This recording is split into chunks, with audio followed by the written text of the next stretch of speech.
Pleasant day to all of you. So before we formally started, I would like to introduce myself first. So my name is Sasha Razak, and we will be engaging to the discussion about science and technology and nation building. Let us start to the first part. So we have the history and development of science and technology in the Philippines. So way back, we're talking about the history. Of course, we're going to trace back the timeline. Yung mga event na nangyari during 1565, the year 1946, and the year 1965. And so this three period has marked a significant period in the Philippines history. So because during 1565, that is the period of pre-colonial period. So ibig sabihin, ito yung panahon na hindi pa tayo nasasakop ng mananakop. So sabi dito, the early inhabitant of the archipelago has their own culture, tradition, belief system, and indigenous knowledge. So, bago pa man tayo masakop ng Amerikano, ng Spaniard, yung mga sinaunang Pilipino ay may alam na sila in terms of culture, tradition, and of course, indigenous knowledge. So, later on, malalaman nyo kung saan ba nila ito ginagamit. And we have also the period of 1946. So, this is so-called the colonial period. So, this is the period where we are colonized in the different colonizers such as Spaniard, American, and Japanese, and until nakamit natin ang tinatawag na Philippines Independent. So, dito naganap yung makasaysayang part of the Philippines history. So because of that, there is the development happen during the colonizer. So, na-develop yung tinatawag na science and technology in our country.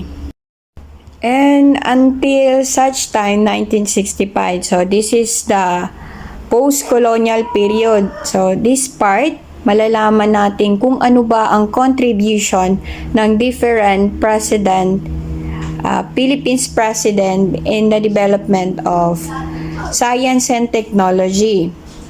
After nating nakamit yung tinatawag na Philippines Independency, kung ano nga ba yung naiambag ng mga president in terms of science and technology. So, let me start to the pre-colonial period. So, what I already observed na yung sinaunang Pilipino ay meron na po silang kanya-kanyang cultural, tradition, and belief system. And we will see kung para saan ba nila ito ginagamit. Mga dating alam ng mga Pilipino in terms of culture, traditions, belief system, and also the indigenous knowledge is they use it in farming, animal raising, fishing, pagmimina, at ginagamit nila ito sa pang-araw-araw nilang pamumuhay. And the next is, they know also how to write, to count, to measure. So, this period usually used to exchanging product to product. Hindi pa na-develop yung sinasabi na money, pera yung ginagamit to buy a product. And also, they use plant and herb to treat illness. So, yan na yung mga oregano, may alam na sila before, and yung tawag dito yung para sa ubo, like that.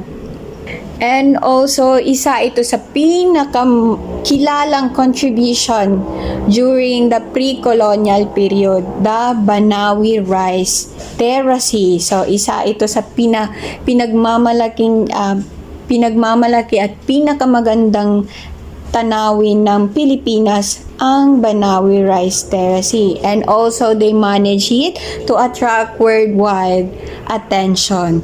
Sa sobrang ganda nito. During colonial period, dito na nagsimula na sakupin tayo ng iba't ibang mananakop. So, ang unang nanakop sa atin is ang Spaniard, and this is the longest colonizer, and followed by American colonization, and lastly, the Japanese colonization. So, in this period, so let us know kung ano nga ba ang contribution nila when it's come to science and technology. So, during Spanish colonization, nagkaroon na tayo ng formal education institution and launching of scientific organization. So, ito na yung pinaka-importanting naiambag or contribution ng Spaniard sa Pilipino. And because of that, nagkaroon na din tayo ng school, and also nagkaroon na din ng educational training about medicine. Mas pinadevelop pa nila kung ano yung kaalaman ng mga Pilipino about treating illness. So, let us now go to the contribution of American to us. So, first of all, they modernize all the aspect of life in the Philippines. So, kung ano ang naiambag ng Spaniard, mas minodernize naman ng mga Amerikano. And also, they established the Bureau of Agency to the nurture the development, the field of science and technology. So, if I'm not mistaken, this is known as the DOST. And also, the Americans established the National Research Council of the Philippines in 1963. So, this research council, sila yung nag-provide ng mga researchable topic which is relevant to the nation, to the environment. And also, they develop science and technology where focuses on agriculture, medicine, and pharmacy. So, food processor and forestry. So, this is all the contribution of Americans. So, mas pina-improve pa nila yung contribution of Spaniard during their time.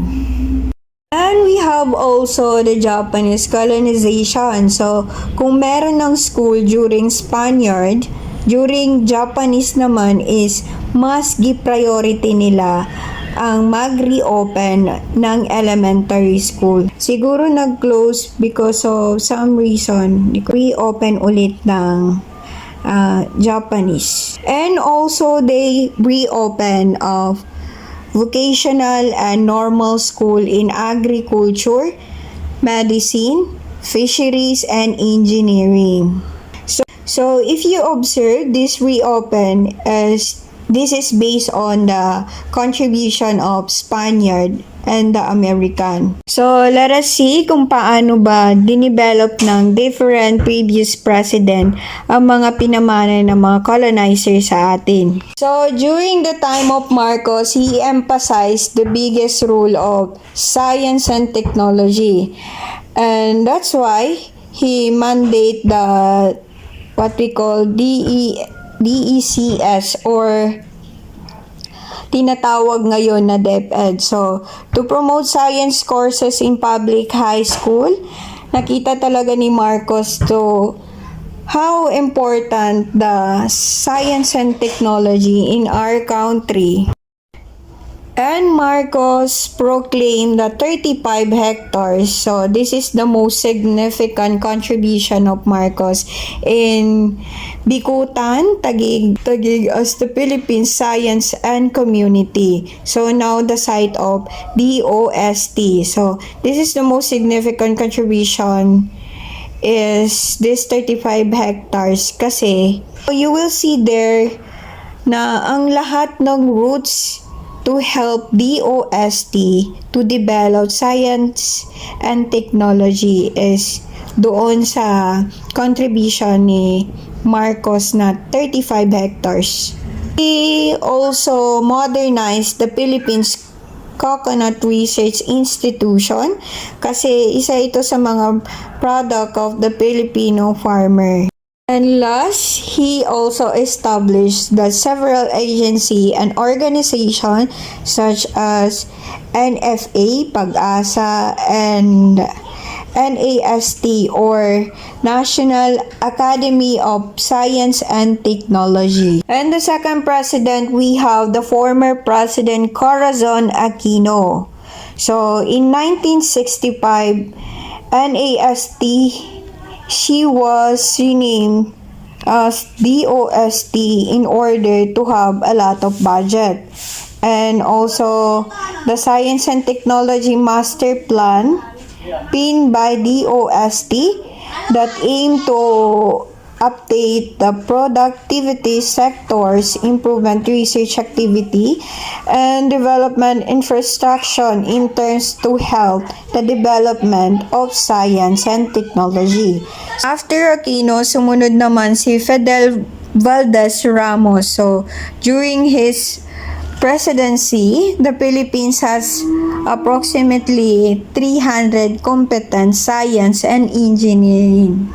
So, he implement a program and policies to develop more the science and technology. Fidel Ramos, he also developed law that related to science and technology sector, where mandates such as Science and Technology Scholarship Act of 1994, which is Republic Act 7687, and also the Republic Act 7459, the Inventor and Invention Incentive Act. So, this kind of law give incentive kapag may naimbento kang kakaiba that can help our community. Lastly is the Republic Act 8293, the Intellectual Property Code of the Philippines. So, this is the kind of law that kapag ikaw ay may na-discover, this is the one that protect the property you originated discover. So, para ma-credit mo rin siya when it's come to the right. So, let's see the contribution of former President Joseph Estrada. So, one of his contribution is the Republic Act of 8749, which is the Philippines Clean Air Act of 1999. And also the Republic Act of 8792, which is the Electronic Commerce Act of 2000. So, ito po yung act na nag-uutos sa kapulisan na dapat yung mga sasakyan is dumadaan sa emission test. And this both Republic Act is signed and mandate during his term. And Estrada was also responsible for implementing cost-effective irrigation technology and providing basic health services for those who could not afford. And let's see kung ano ang naging ambag ni Glory Macapagal Arroyo. So, during his term, science and technology sector were developed to strengthening the education system and to address property. And also, Arroyo, known as the Philippine Innovation, he was coined to refresh the Philippines as innovation hub in Asia.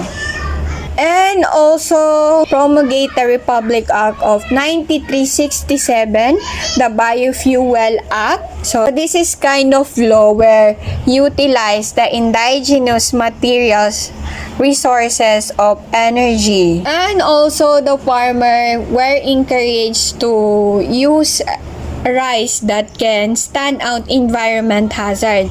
So, nagkaroon na ngayon ng hybrid type of rice. In the time of Arroyo, she also implement the Republic Act of 10601, the Agriculture and Fisheries Mechanism are also known as APMIC law. This is kind of law that modernize the technology using the agriculture and fisheries. So, dito na yung time na medyo pinabilis na yung process ng paggawa ng mga rice and pangunguha ng isda.